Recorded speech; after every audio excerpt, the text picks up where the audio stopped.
Hello, I'm Emma Hammett from First Aid for Life and onlinefirstaid.com. Today I'm going to talk to you about how to help a child or a baby, or an adult for that matter, who has choked, and also what to do and how to avoid them strangling themselves, which is sadly all too common. So first of all, if you have somebody that is choking, if they are fully choking so that their airway is blocked, they will not be able to make any sound. So they will be quiet. If they are coughing and spluttering, and if it's a baby that's gagging, then please let them cough and splutter. And gagging is a great thing that we're able to do that expels the food from above the windpipe and actually stops you choking in the first place. So if that is happening, encourage them to do so.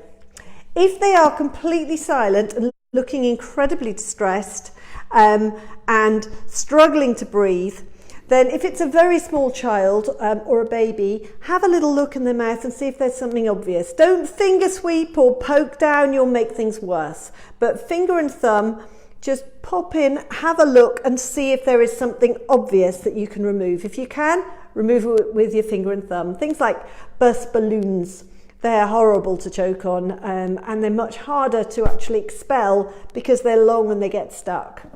So if that hasn't helped, then what you need to do is put your hand on their chest, lean them down. If you can imagine that they're actually on my lap, if I do it on my lap you won't be able to see, and hit them between the shoulder blades hard, firmly, and check each time to see if it's come out. So up to 5 times hard on the back. Obviously if it comes out on 1 or 2 bangs on the back, then don't keep going. But you're supporting them on the chest. So if it's an adult, you would lean them forward and support them on their chest like that. And obviously if it's a child, you can put them across your lap. If it is a baby, you can put them, support their head under there, support their chin, put them across your arm and down your legs, so sitting down. On my website and on my YouTube channel, I've got much better videos actually showing you clearly what to do with a baby or child that is choking. So you put them down and firm back blows, checking each time. If it hasn't come out on those first 5 back blows, get an ambulance on the way. And for an adult or a child over the age of 1, what you would then do is make a fist and put that fist between under your rib cage and your tummy button. So in here, and pull in and up in a J-shaped movement. So in and up.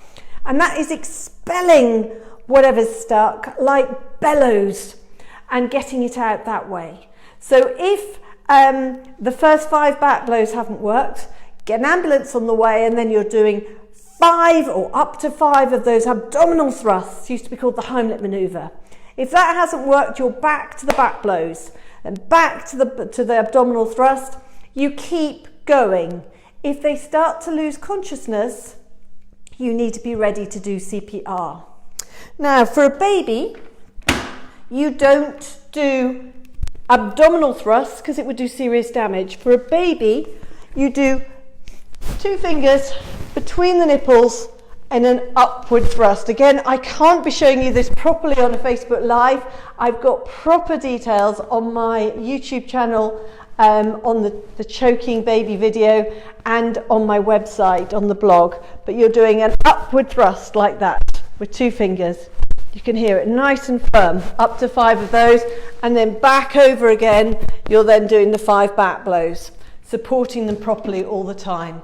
So if they lose consciousness, you start to do CPR.